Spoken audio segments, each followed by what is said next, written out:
اهبطوا منها جميعا فإما يأتينكم مني هدى فمن تبع هداي فلا خوف عليهم ولا هم يحزنون.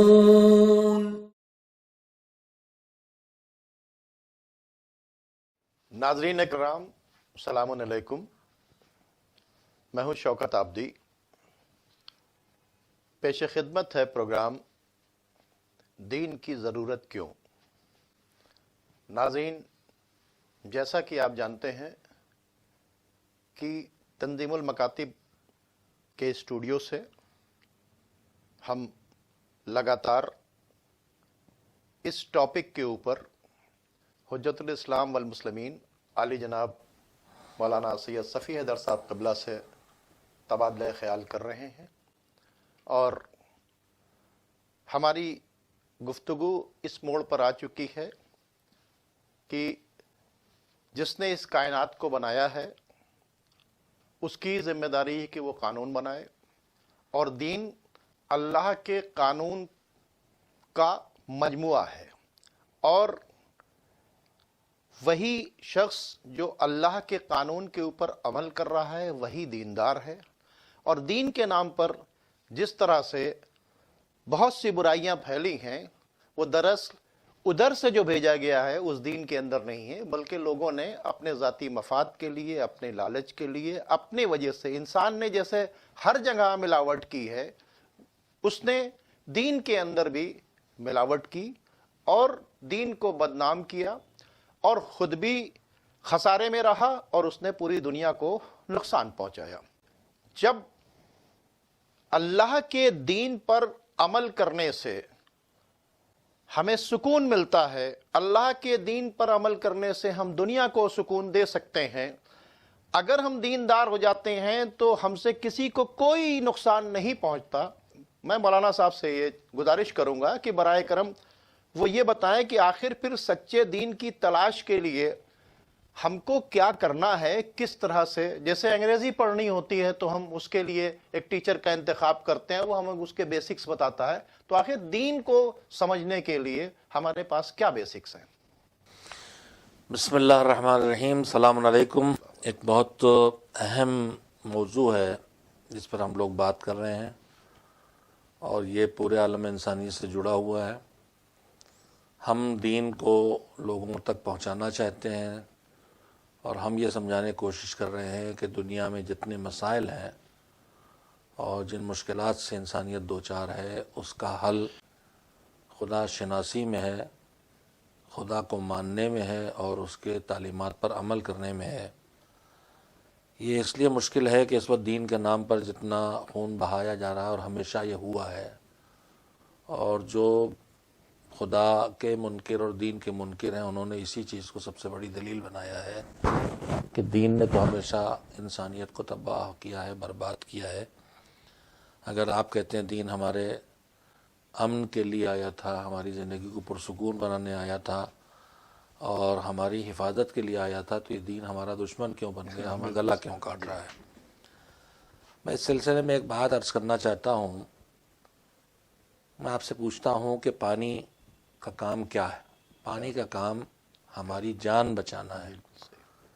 پانی ہماری زندگی ہے، پانی کا کام ہماری جان بچانا ہے. لیکن جو پانی ہماری جان بچانے کا ذریعہ ہے وہی پانی ہمارے لیے جان لیوا بھی ہو جاتا ہے. کب ہو جاتا ہے؟ جب وہ پانی پالوٹیڈ ہو، جب اس پانی میں گندگی آ جائے، جب اس میں جراثیم آ جائیں. بہت اچھی بات ہے. تو پانی میری جان بچائے گا، پانی میری حفاظت کرے گا تب تک جب تک میں بھی پانی کی حفاظت کروں گا. بہت اچھی بات ہے. اور اگر جہاں سے گنگا کا چشمہ ابلا ہے، جو خالص پانی نکلا تھا، وہاں بہت ہی صاف و شفاف ہے، صاف و شفاف ہے، اور جس میں انسانی صحت بھی ہے، راحت بھی ہے، زندگی بھی ہے، اور اس کو چیک بھی کر سکتا ہے آدمی کہ وہاں کتنا صاف و شفاف ہے. اب اگر ہم نے اس کی حفاظت نہیں کی اور ہم نے کانپور اور الہ آباد کے بعد آ کے وہ پانی پیا جس میں ہم بہت غلاظتیں ملا چکے ہیں، اور اس کے بعد ہم بیمار ہو گئے، تو ہم کہیں کہ گنگا کے پانی نے مار ڈالا، تو یہ ظلم ہے. گنگا کے پانی نے نہیں مار ڈالا ہے، ہماری لاپرواہیوں نے، چلا تھا وہ بہت ہی خالص تھا، اس کو ہم نے ملاوٹ کر کے قاتل بنا دیا اپنے لیے۔ اسی طرح سے دین کا معاملہ ہے، دین اپنے سرچشمے سے نکلتا ہے تو صاف ستھرا ہے، وہ مالک کی بارگاہ سے آیا ہے، وہ پاک و پاکیزہ انبیاء کے ہاتھوں سے گزرا ہے، لیکن اگر وہ آگے بڑھا تو اس میں جہاں جہاں سے گزرا وہاں کی ملاوٹیں آتی گئیں، رسمیں ملیں، عادتیں ملیں، فکریں ملیں، اور پھر اس کے ساتھ ساتھ اس کا مس یوز بھی شروع ہو گیا۔ دو مصیبتیں آ گئی، ایک طرف ملاوٹیں اور دوسری طرف اس کا مس یوز، جو ہر اچھی چیز کا مس یوز انسان کر سکتا ہے، خالی دین کی بات نہیں ہے۔ پوری دنیا میں کوئی ایسی چیز مجھے بتائی جائے جس کا مس یوز نہ ہو رہا ہو۔ کیا علم کا مس یوز کم ہے؟ تو پھر ہم علم بھی چھوڑ دیں؟ نہیں، لیکن پھر اس وقت جب مکسنگ ہو چکی ہے، ٹھیک ہے، ملاوٹ ہو چکی ہے، اب وہی پھر اور پانی ہماری ضرورت ہے، ہمیں ضرورت تو ڈھونڈنا ہی پڑے گا نا۔ تو ہم کیسے پئیں اسے؟ ہم اس پانی کو، گندگی کو کیسے اس صاف پانی کو کریں؟ جب ہم دوبارہ پینے کے لائق بناتے ہیں تو کیا کرتے ہیں؟ فلٹرز لگاتے ہیں۔ فلٹرز کرتے ہیں۔ تو پھر یہاں بھی ہمارے لیے اللہ نے کچھ فلٹرز رکھے ہیں ہر جگہ، صرف دین کے معاملے نہیں، جو چیز بھی ہمارے لیے نقصان دہ ہے اس کو پہچاننے کے فلٹرز اس نے رکھے ہیں، بالکل صحیح، اور اس ایک اکلوتے فلٹر کا نام ہے ہماری عقل۔ بہت اچھی بات، عقل ہے جو صحیح اور غلط کی پہچان بہت کرتی اچھی ہے، بات ہے۔ جو حق اور باطل کو پہچانواتی ہے، جو نقلی اور اصلی کو پہچانواتی ہے۔ تو جب دین کے نام پر مارکیٹ میں نے آج کل ہی پڑھ رہا تھا کہیں، شاید میرے خیال سے مجھے فگر پکا یاد نہیں رہ گیا، لیکن پوری دنیا میں اس وقت شاید 40,000 نظریات موجود ہیں بنام دین۔ باپ رے باپ، تو زیادہ نقل بننے کا مطلب یہ بھی ہے کہ اصل ہے بہت قیمتی، اصل بہت قیمتی ہے بہت اصل قیمتی۔ اصل بے شک۔ اور نقل بننا دو چیزوں کی دلیل ہوتا ہے، ایک کسی اصل کے ہونے کا اور دوسرے اصل کے قیمتی ہونے کا۔ تو دین کی نقل تو بہت بری طرح سے بنائی گئی ہے، پہچاننا وہی ہے کہ فلٹر، اور وہ فلٹر ہے عقل۔ ہم کو اللہ نے ساری مخلوقات کے درمیان اس عقل سے نوازا ہے جس کا استعمال اگر ہم صحیح طور پر کریں تو ہم جیسے ہر چیز کو غلط سے صحیح کو الگ نکال لیتے ہیں، اسی طرح سے نقلی اور بنائے ہوئے یا بگاڑے ہوئے دینوں کے بیچ سے ہم صحیح دین کو ڈھونڈ لیں گے، بشرطے کہ ہم یہ سمجھیں کہ صحیح دین تک پہنچنا ہماری زندگی کی ضرورت ہے۔ مولانا صاحب، بہت اچھے رخ کے اوپر ہماری بات آ گئی کہ ملاوٹ ہو گئی ہے، دین لوگوں کو چاہیے، دین اس لیے چاہیے، وہ جس دین کی آپ بات بتا رہے ہیں وہ امن کی بات چیت کرتا ہے، وہ لوگوں کی جان بچانے کی بات چیت کرتا ہے، وہ ہمدردی کی بات چیت کرتا ہے۔ تو وہ دین جس میں مکسنگ ہو چکی ہے، اس مکسنگ کو، کسی بھی چیز میں مکسنگ ہو جاتی ہے، آپ نے کہا بالکل عقل سے اس کو سمجھا جائے، لیکن عقل کو بھی تیار کرنے کے لیے، کسی چیز کو سمجھنے کے لیے، فار ایگزامپل کہ جب اس بچے کو گنتی یاد کرانی تھی تو پہلے اس کو 1 2 3 سکھایا گیا، اس کی عقل میں آیا، پھر اس کے بعد وہ کیلکولیشن بھی کرنے لگا، وہ ساری چیزیں کرنے لگا۔ تو آپ کا ادارہ جو اتنے سالوں سے دین پر کام کر رہا ہے، اس نے کون سا ایسا طریقہ ایجاد کیا ہے، کون سا ایسا طریقہ پیش کیا ہے بزرگ علماء سے، ساری چیزوں سے، کہ جس کے پڑھنے کے بعد ہم اصلی اور نقلی کا فرق سمجھ لیں؟ میں چاہوں گا کہ چونکہ آپ کا ادارہ کشمیر سے لے کے کنیا کماری تک 18 اسٹیٹ میں کام کر رہا ہے، تو آپ وہ بتائیں کہ دین کو سمجھنے کے لیے اس کے بیسکس کو آپ نے اس کے لیے کیا کیا، اور کس طرح سے ان بیسکس کو ہم سمجھ سکتے ہیں؟ دیکھیے، ہم جب اپنے بچے کو پالنا شروع کرتے ہیں تو فیوچر میں جو بھی اس کی زندگی بنے گی اور جن حالات سے اسے گزرنا ہے، ان سب کے لیے اس کو تیار کرتے ہیں، اور اس تیاری میں اس کو ہم علم دیتے ہیں، اور علم پہلی زندگی کے مرحلے میں اسی ایج کے لحاظ سے دیا جاتا ہے۔ کل ہمیں انجینئر بنانا ہے تو آج ہم اسے انجینئرنگ کی تھیوریز نہیں پڑھاتے نیوٹن کی، بلکہ ہم اسے بیسکس سکھاتے ہیں۔ اگر دین ہماری زندگی کی ضرورت ہے اور ہر وقت اور ہر جگہ ضرورت ہے، تو پھر ہمیں اپنے کل کے انسان کو آج سے اس کے ذہن کو اس طرح ڈیولپ کرنا ہے کہ وہ آج سے ان چیزوں کو سمجھ سکے اور پہچان سکے۔ جہاں تک ادارے کی بات آپ نے فرمائی ہے، تو یہ ادارہ تو شروع ہی ہوا بیسک ایجوکیشن سے اور 5 سال کے بچے کی ایج سے جب وہ کچھ سیکھنے لائق بنے تو اس سے پہلے کہ اس کے دماغ اور دل پر جو سادہ کاغذ ہے کوئی باطل تحریر لکھی جائے، اس کے دل و دماغ پر صحیح بات نقش ہو جائے. اسی لیے مولانا غلام نصیر اللہ مقامہ نے اسی وقت دینیات، امامیہ دینیات کے نام سے 5 زبانوں میں کتابیں شائع کر دی تھیں. یعنی دین کو سمجھنے کے لیے دینیات کے نام سے. اتفاق سے یہ جو کتابیں ہم لوگ مطالعے میں اسی میں یہ بھی رکھی ہوئی سامنے.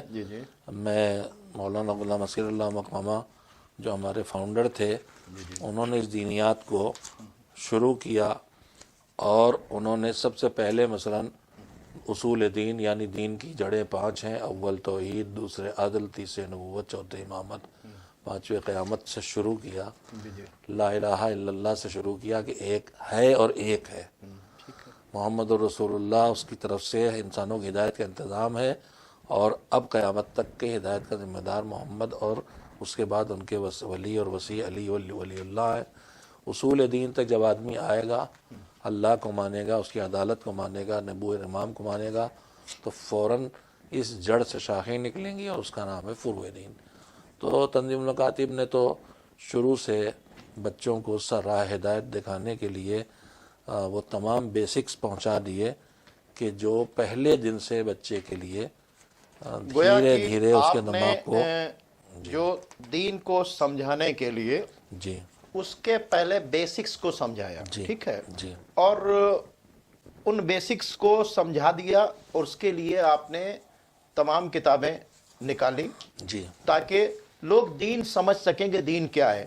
جی. تاکہ وہ جو پولیوٹڈ وائٹ واٹر ہے، وہ جو گنگا کے پانی میں جو صاف و شفاف جو پانی تھا جس کے اندر تمام گندگی آ گئی ہے، اس کو کیسے چھاٹا جائے. تو آپ نے بچپن سے ہی یہ کام کیا کہ دین کے بیسکس بتائے جائیں پہلے. بے شک ہے نا. بے شک. تو وہ جو دین کے بیسکس ابھی آپ نے بتائے اس کتاب کے ذریعے. میں یہ چونکہ بات آئی گئی میں ذرا سنا دینا چاہتا ہوں ہمیں کیا کرنا چاہیے.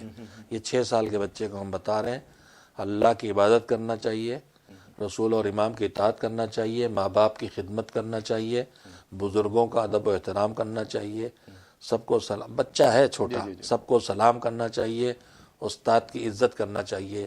ہم 6 سال کے بچے کو سکھا رہے ہیں استاد کی عزت کرنا چاہیے. آج ہمارے معاشرے کا جو ایک مصیبت، اس میں ایک مصیبت یہ ہے کہ نہیں ہے کہ ہمارے اس کالجر اور اسکولوں سے اور یونیورسٹیز سے ہمارے ٹیچرز کی اور پروفیسرز کی عزت کی حفاظت نہیں. جب ان کا احترام اسٹوڈنٹ کے دل میں تو ان سے سیکھ نہیں سکتا ہے. ہم پہلے دن سکھا رہے ہیں بڑوں کا احترام. ہم یہ نہیں کہہ رہے ہیں بڑا کون ہے، کوئی بھی بڑا ہو، کوئی بھی بڑا ہے تو بڑا ہے، اس سے سلام بھی کرو، اس کا احترام بھی کرو. مذہب کی قید نہیں ہے، نہ ملک کی اپنا قید نہیں. سبق یاد رکھنا چاہیے، یعنی ایجوکیشن پہ راستہ دو. بھٹکے ہوئے کو راستے پر لگا دینا چاہیے. واہ واہ واہ بہکانے کے لیے نہیں ہے ہم جھوٹ بول کے، واہ واہ. بلکہ ہم آئے ہیں اس لیے تاکہ جو بہک رہا ہے، غلط راستے پہ جا رہا ہے، اسے نیک بندوں سے محبت. کوئی بھی اچھا انسان ہے تو اس سے محبت کرو. بالکل. جو خدا اور رسول اور اچھائیوں کے دشمنوں سے نفرت کرنا چاہیے. یعنی برائیوں سے دور رہو، اچھائیوں کے قریب آؤ، اچھائیوں کو قریب آئے. جی. یعنی بچپن سے ہی آپ نے ایک اچھا انسان ایک اچھا جو اچھائیوں انسان کو اپنائے، برائیوں سے خود کو بچائے بزرگ اور دوسروں کو بھی بچائے. ایجوکیشن حاصل کرے. جی یعنی اپنے لیسن کو یاد رکھے، جی جو بھی ملے کوئی بڑا ہے اس کا احترام کرے، کسی کو بہکائے نہیں. جی. ٹھیک ہے. اور یہ جو آپ نے یعنی بچے کو پہلے یہ بتایا، اور جو آپ نے اصول دین میں جی باتیں بتائیں گے، بیسکس جو ہیں جی. کہ توحید، عدل، نبوت، امامت، قیامت. ہم چاہتے ہیں اسی پر بات چیت شروع کی جائے جی. کہ ایک اجمالی میں چاہوں گا اس کے اوپر توحید، عدل، نبوت، امامت، قیامت، جس کو آپ نے روٹس آف اسلام بتایا، دین کا جو روٹ بتایا. اصول آپ نے 2 چیزیں بتائیں، ایک ہے اصول دین اور ایک ہے فروع دین. ایک ہے روٹس آف اسلام، ایک برانچز آف اسلام. ٹھیک ہے. تو روٹس آف اسلام میں جو پہلا پوائنٹ ہے یعنی توحید، یعنی کنسپٹ آف کریٹر، وجود خدا. اب سب سے پہلے تو آپ نے کہا عبادت بھی کرنا، تو جس خدا کی عبادت کرنا ہے اس خدا کی معرفت ہونی چاہیے. تو پہلے آپ کا سبق جو ہے وہ توحید کے اوپر ہے. میں چاہوں گا کہ توحید پر ہی ہم لوگ اپنی بات کو آگے بتائیں کہ آخر توحید جو ہے یعنی خدا کو ماننے. تو خدا کو ماننے میں ہی, جیسا کہ میں نے اس سے پہلے والے ایپیسوڈز میں اور جو ہماری پچھلی تقریریں تھیں اس میں ہم نے کہا کہ بھائی خدا کو ہی ماننے میں, جس کا دین ہے اس کو ہی ماننے میں مختلف طریقے کی ڈسپیوٹس ہیں. کوئی خدا کو نہیں مانتا ہے, کوئی خدا کو کئی مانتا ہے, کوئی خدا کا جسم مانتا ہے, کوئی خدا کا بیٹا مانتا ہے, کوئی خدا کی بیٹی مانتا ہے, کوئی انرجی اور ایٹم سے ملی ہوئی چیزوں کو خدا مانتا ہے, کوئی انرجی کو خدا مانتا ہے. تو جو بیسک ہے, اب یہ بچہ ہمارا نکلا تو وہ بڑا کنفیوز ہوا. تو اس توحید کے کنسپٹ میں یعنی آپ نے ہر جگہ سے جو پانی, جیسا آپ نے کہا تھا کہ جو صاف پانی تھا اس کے اندر مکس کر دیا گیا, تو سب سے پہلی بات دین سے پہلے جو ہے خدا کے نام پہ مکسنگ ہو گئی. تو اس پہ آپ تھوڑی سی روشنی ڈالنے کی زحمت گوارا کریں. دیکھیے, میں نے عرض کیا تھا کہ ہمارا وجود اس طرح کا ہے کہ ہم کو وہ نعمت ملی جس کا نام عقل ہے, اور عقل اس نعمت کا نام ہے جو صحیح اور غلط کا فیصلہ کرتی ہے. ہم جو کچھ بھی ہم بار بار گفتگو کہتے رہے کہ دین وے آف لائف ہے. وے آف لائف کا مطلب ہمیں چلنا ہے, ہمیں کچھ کرنا ہے, یعنی عمل, ایکشن. لیکن میں آپ سے کہنا چاہتا ہوں کہ ہم کوئی بھی عمل انجام دیں یا بھی کوئی بھی ایکشن لیں تو یہ پہلا مرحلہ نہیں ہوتا ہے. عمل اور ایکشن تک آدمی ڈائریکٹ نہیں پہنچتا ہے. عمل اور ایکشن تک پہنچنے کے لیے اسے 2 منزلوں سے گزرنا پڑتا ہے. پہلے اس کے دماغ میں کوئی خیال آتا ہے, کوئی تصور آتا ہے. مثلا ہم آپ یہ گفتگو کر رہے ہیں, ہم سیدھے گفتگو نہیں کرنے لگے. ہم یہاں گفتگو کرنے کے لیے آئے ہیں تو سیدھے چلے نہیں آئے. پہلے پروگرام بنا, آپ نے مجھ سے گفتگو کی, میں نے آپ سے کیسی باتیں ڈسکشن کرتے کرتے یہاں تک پہنچے. تو اب جب سب سے پہلے ہمارے دماغوں میں خیال پیدا ہوا کہ ہم ایسا کریں, اس خیال کے پیدا ہونے کے بعد ہم نے اپنے کو اس کو پرکھا کہ یہ کرنا اچھا ہے, فائدہ مند ہے یا فضول ہے, بے نتیجہ ہے. بالکل صحیح. اور پھر پرکھ کے محسوس کیا کہ نہیں, یہ اچھا ہے, فائدہ مند ہے. اس کے بعد ہمارا دل کا کام شروع ہوا کہ جب ہماری عقل میں خیال آیا اور ہم نے پرکھا اور اسے فائدہ مند قرار دیا تو ہمارے دل میں اس کام کا شوق پیدا ہو گیا کہ اس کام کو کریں. تب ہم نے یہ کیا. بالکل تو صحیح ہے. عمل کے مرحلے تک آدمی سیدھے نہیں آتا. ہر عمل, ہر ایکشن کے پیچھے کوئی نہ کوئی اس کا نظریہ ہوتا ہے. ہاں, اسی اسٹوڈیو کے لیے ڈسکشن ہوا, تبادلہ خیال ہوا, آج ہم بیٹھے ہیں یہاں کے اوپر بات کر تو رہے ہیں. پہلے نظریہ ہوتا ہے, پہلے فکر ہوتی ہے, پہلے سوچ ہوتی ہے. جب وہ نظریہ اور وہ فکر اور وہ سوچ پکے ہو جاتے ہیں تو عقیدہ کہلاتے ہیں. نظریہ اور فکر اور سوچ دماغ میں پیدا ہوتے ہیں, وہ ہے معرفت کا مرحلہ. معرفت کی منزل جب اسے اچھی طرح سے جانچ پڑتال کر کے اور پرکھ کے اور مضبوط ہو جائے وہ چیز کی یہ جو ہم سوچ رہے ہیں صحیح ہے, تو وہ کہلاتا ہے عقیدہ. جب عقیدہ وجود میں آ جاتا ہے تو وہ عقیدہ انسان کو خود بخود عمل تک لاتا ہے. اگر مجھے یقین ہو گیا, مثلا ہم سب ہمارے اس وقت پرہیز کرنے والے ہیں بہت سے لوگ صحت کی حفاظت کے لیے, تو بہت سے لوگ مثلا انڈا نہیں کھاتے. کیوں بھائی, اس میں کولیسٹرول بہت ہے, دل کے لیے بہت نقصان دہ. ایک نظریہ وجود میں آ گیا ہے, لیکن اب ان کے دل میں بیٹھا ہوا ہے کہ یہ نقصان دہ ہے تو اس لیے نہیں کھاتے. لیکن جس کے دل میں نہیں بیٹھا نقصان دہ, پڑھا اس نے بھی ہے, مگر دل میں نہیں بیٹھا ہے کہ نقصان دہ, وہ کھاتا ہے. تو 2-3 مرحلے جن سے گزر کے آدمی عمل تک آتا ہے.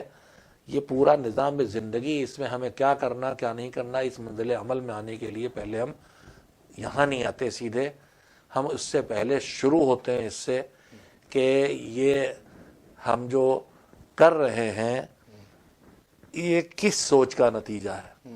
اگر ہم آج نماز پڑھتے ہیں تو نماز پہ سیدھے نہیں آئے ہیں, ہم پہلے اللہ تک پہنچے ہیں, اس کی عظمت کا احساس کیا ہے, اس کی معرفت حاصل کی ہے, اس کی توحید کا اقرار کیا ہے, تب ہم اس کی سجدے تک گئے ہیں. میں عرض کرنا چاہتا ہوں کہ دین کا ڈھانچہ اس طرح بنتا ہے کہ پہلے آدمی نظریات، زندگی کا نظریہ آدمی جو بنائے گا اس کی عملی زندگی ویسے ہی ہوگی۔ ایک وہ ہے جو کہتا ہے کوئی بنانے والا نہیں، کوئی قانون نہیں، وہ اپنی مرضی کی زندگی جیے گا، جو جی چاہے کرے۔ اور آپ سوچ لیے اگر سب اسی نظریے کے قائل ہو جائیں کہ کوئی بنانے والا نہیں، کوئی قانون نہیں، جو میرا جی چاہے کروں گا، تو یہ زندگی چلے گی کہ گھنٹے؟ صحیح، بالکل صحیح، کتنے گھنٹے چل پائے گی؟ بالکل صحیح ہے۔ چونکہ لوگ کسی نہ کسی قانون کی پابندی کر رہے ہیں، جو دین نہیں مانتے ہیں وہ بھی قانون کے پابند ہیں، وہ اپنے ملک کے قانون کے پابند ہیں، صحیح ہے۔ اپنے سماج کے قانون کے پابند ہیں، اپنے نظریے کے قانون کے پابند ہیں، قانون کے پابند وہ بھی ہیں۔ لیکن جب ہم اپنے ایک دوسرے کے بنائے قانونوں کے پابند ہو کے زندگی بسر کرتے ہیں تو اسی میں ٹکراؤ پیدا ہوتا ہے۔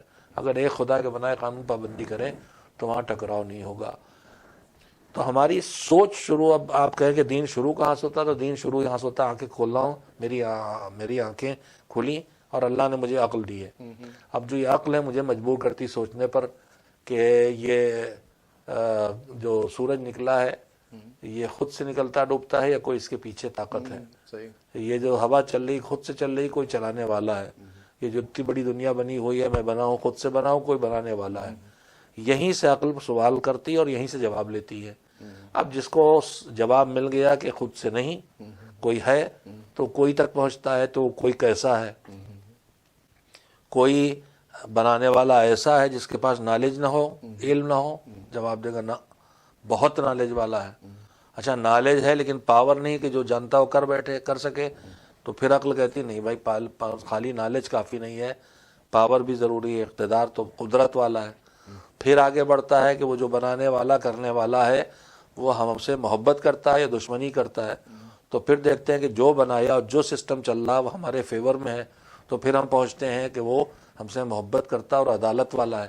تو ہماری عقل ہمارا سفر شروع کراتی ہے کہ کوئی بنانے والا ہے، کوئی چلانے والا ہے، جو بنانے چلانے والا ہے وہ علم والا ہے، وہ قدرت والا ہے، وہ عدالت والا ہے۔ اور جب یہاں تک ہم آتے ہیں تو یہیں سے ہم وجود خدا تک پہنچتے ہیں اور اس کے صفات ثبوتیہ جو کہلاتے ہیں اس تک پہنچتے ہیں۔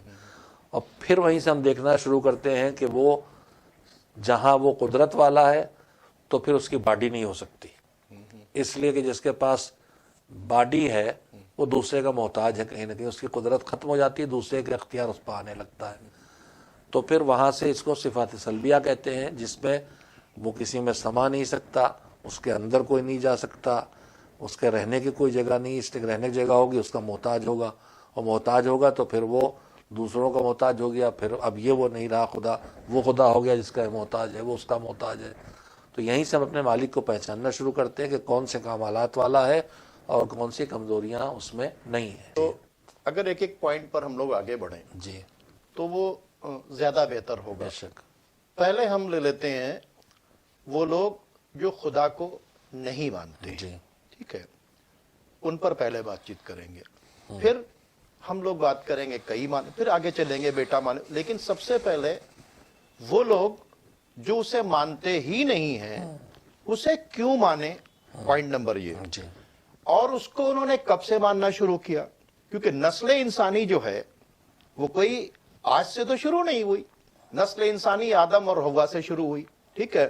تو ظاہر سی بات چیت ہے کہ جب دو کا وجود تھا تو وہاں پر بھی خدا کا وجود تھا، کیونکہ خدا نے ہی بنایا، اور وہ پھر دھیرے دھیرے قانون آتا رہا۔ جیسے فار ایگزامپل کہ اگر آپ کو ایجوکیشن کا کہیں کے اوپر کام کرنا ہے، آپ نے یہیں پر کام کیا، آج جو اتنے ہائر ایجوکیشن تک آپ پہنچے ہیں، تو پہلے آپ نے بیسکس کی، جی پھر اس کے بعد اس سے اوپر کی تعلیم دی، پھر اس سے اوپر کی تعلیم تھی، آج یہاں پہنچے۔ تو حضرت آدم کے پیریڈ میں جب صرف چند لوگ تھے تو اتنا کرائم نہیں تھا، نہ اتنی طریقے کی باتیں تھیں، تو کچھ چیزیں آئی ہوں گی۔ پھر جیسے جیسے پرابلم بڑھتی رہی اور قانون بڑھتے چلے گئے، اور پھر جو جس دین کو ہم مانتے ہیں، جس کے بارے میں یہ کہا گیا ہے کہ آج ہم نے دین کو مکمل کیا، ٹھیک ہے، تو یہ دین چلا جو ہے وہ وہاں سے چلا ہے، اور دین کہتا ہے کہ خدا کو مانو، تو اور خدا کو لے کر بھی ڈسپیوٹ، آج اتنے ڈسپیوٹ نہیں تھے خدا کو لے کر. معاف کیجیے گا، ہم دین کے کہنے سے خدا کو نہیں مانتے ہیں، ہم خدا کے کہنے سے دین کو مانتے ہیں، خدا کے بہت ہم عقل کے کہنے سے خدا کو مانتے ہیں. ہماری عقل ہمیں مجبور کر رہی ہے کہ ہم کسی کو مانیں، اسے چاہے خدا کہیں، چاہے اللہ کہیں، چاہے بھگوان کہیں، چاہے گاڈ کہیں، جس کو مانے کہ جو خالق ہے دوسروں کا بنانے والا، اس کا کوئی بنانے والا میں نہیں صرف ہے. چاہوں گا صرف ایک پوائنٹ کے اوپر، وجود خدا آپ وہ لوگ جو نہیں مانتے، وجود خدا کے منکر ہیں، ان پر بات منکر کرتے ہیں، نہیں مانتے کوئی خدا نہیں ہے، جی. ان کو آپ کس طرح سے؟ دیکھیے، جو ہم خدا کو مانتے ہیں ہم اپنی دلیل دیں گے کہ ہم کیوں مانتے ہیں. جو منکر ہے وہ تو اپنی دلیل دے گا کیوں نہیں مانتا ہے. کیوں مانتے ہیں، یہی ہم ہونا کیوں چاہیے. مانتے ہیں وہ کہیں گے. تو میں نے آپ سے عرض کیا ہے تو اس دلیل کو آپ نے بچپن سے پڑھا رہے ہیں ہم ان کو. ہاں، تو میں چاہوں گا کہ وہ دلیل جی. آپ ضرور دیں. اب وہ تو اس طرح کی دلیلیں جو ہیں اس میں دین ہماری کتابوں میں جگہ جگہ پر ہیں کہ جیسے پہلا سبق ہمارا شروع ہوتا ہے کہ یہ جیسے اسکول کو دیکھ کے پتہ چلتا ہے کوئی اس اسکول کا بنانے والا ہے، پنسل کو ہاتھ میں لے کے پتہ چلتا ہے کوئی اس کے بنانے والا ہے، اور یہ کار چلتے دیکھتے ہیں تو سمجھ میں آتا ہے کوئی اس کا چلانے والا ہے. تو ہر چیز کو دیکھ کے لگتا ہے کہ اس کا کوئی بنانے والا بھی ہے، اور ہر چلتی چیز کو دیکھ کے لگتا ہے کوئی چلانے والا بھی ہے. تو اس کا مطلب یہ ہے کہ جب ہر چیز وہ جو ہے اس کا کوئی بنانے والا ہے، اور ہر چیز وہ جو چل رہی ہے اس کا کوئی چلانے والا ہے، تو پھر اتنی بڑی دنیا اور اتنی بڑی کائنات اور اتنا بڑا یونیورس نہ خود سے بن سکتا ہے نہ خود سے چل سکتا ہے. اور نہ کسی نے دعویٰ کیا کہ میں نے بنایا ہے، اور کسی انسان نے دعویٰ بھی نہیں کیا. اس کے مطلب کہ یہ کتاب کو دیکھنے کے بعد کتاب کے بنانے والے کا یقین ہے. بالکل. اس کاغذ کو دیکھ کر، چشمے کو دیکھ کر، گلاس کو دیکھ کر، میز کو دیکھ کر، اس کیمرے کو دیکھ کر اس کے بنانے والا ہے. تو عقل یہ کہتی ہے کہ ہمارا ایک بنانے والا ہے. جب کتاب بغیر بنانے والے کے نہیں بن سکتی، چشمہ بغیر بنانے والے کے نہیں بن سکتا، تو سورج کیسے بن سکتا ہے، چاند کیسے بن سکتا ہے؟ اتنی ٹیپیکل ڈیزائن ہے ساری چیزوں کے اندر، ایک ایک چیزوں کو وہ کیسے بن گیا؟ تو اس کے لیے کیا ائمہ اہل بیت نے یا جو لوگ دین لے کے آئے تھے انہوں نے کچھ بے شمار گفتگو ہیں ائمہ تارین کی، خاص کر کے مولا علی، اور اس کے بعد پھر دور آیا ہے چھٹے امام کا، جب ایسے لوگ پیدا ہوئے جو وجود خدا کے منکر تھے، اور ان کی گفتگو ہے. لیکن میں چونکہ بات بچوں کی آئی اور کہ ہم بچوں تک کیسے پیغام پہنچاتے ہیں، اور امید کرتے ہیں کہ ہمارے اس پروگرام کو بچے اور نوجوان بھی دیکھ رہے ہوں گے، تو میں یاد دلاؤں علامہ ہلی کے دور میں ہماری کتاب میں دینیات میں، امامی دینیات میں قصہ ہے، یا امامیہ اردو ریڈر میں ہمارے، کہ علامہ ہلی کے دور میں ایک دہریہ یہی ملحد پیدا ہو گیا جو کہہ رہا تھا کہ دنیا خود سے بنی، کوئی بنانے والا نہیں، اور خود سے چل رہی کوئی چلانے والا نہیں. اور ان سے بحث ہوئی، کوئی جواب نہیں دے سکا. آخر بادشاہ وقت جہاں یہ بحث تھی اس کے مصاحبین نے کہا کہ اس کا جواب ہلی کے علاوہ کوئی نہیں دے گا. علامہ ہلی بلائے گئے، انہوں نے کہا ٹھیک ہے ہم اس سے بحث کرنے تیار ہیں، اور فلاں دن فلاں وقت یہ بحث ہوگی. اب وہ جو منکر تھا دین کا اور وجود خدا کا، وہ آ کے دربار میں بیٹھ گیا، اور علامہ ہلی نہیں آتے نہیں آتے نہیں آتے. اتنی دیر ہوئی کو تانا دینے لگا کہ دیکھا بھاگ گئے، اب نہیں آئے مقابلے میں. یہاں تک کہ تھوڑی دیر کے بعد علامہ ہلی تشریف لے آئے. تو انہوں نے کہا کہ بھائی آپ بادشاہ کے اتنی دیر کیوں ہو گئی آپ کو؟ تو انہوں نے کہا بات یہ ہے بادشاہ، آپ جانتے ہیں کہ میرے گھر اور اس دربار کے، آپ کے دربار کے بیچ میں ایک ندی بہتی ہے، اور ندی میں ہمیشہ ناؤ سے پار کرتا تھا، لیکن آج وہ اتفاق سے وہ ناؤ والا کہیں چلا گیا، ناؤ نہیں تھی تو میں ادھر آ ہی نہیں سکتا تھا، مگر بس ایک ایسا واقعہ ہوا کہ میں آ گیا. تو ان کا کیا ہوا؟ کہ میں کھڑا تھا، ناؤ تھی نہیں، میں کہہ رہا کیسے جاؤں؟ تو ایک مرتبہ آسمان سے تختے گرے، اس کے بعد آسمان سے کیلیں گریں، اور پھر وہ کیلیں آسمان میں جو گری تھیں تختوں میں جڑ گئیں، اور پھر وہ تختے کیلیں خود سے جڑ گئیں، اور پھر وہ کشتی خود سے چلی، اور چل کے میری جدھر کھڑا تھا ادھر آئی، اور مجھے بٹھایا اور چل کے دوسری طرف لے گئی اور اتار دیا. تو اس نے دہریے نے، جو منکر تھا خدا، اس نے کہا کہ میں ان سے بحث نہیں کروں گا. کہا کیوں؟ کہا یہ تو پاگلوں والی باتیں کر رہے ہیں، بھلا کوئی کشتی خود سے بن سکتی ہے یا چل سکتی ہے؟ تو علامہ ہلی نے کہا کہ بے عقلی کی بات میں کر رہا ہوں کہ تم ایک چھوٹی سی کشتی نہ خود سے بن سکتی نہ چل سکتی ہے، تو اتنی بڑی دنیا کیا بغیر بنانے والے کے بن سکتی ہے، کیا بغیر چلانے والے کے چل سکتی ہے؟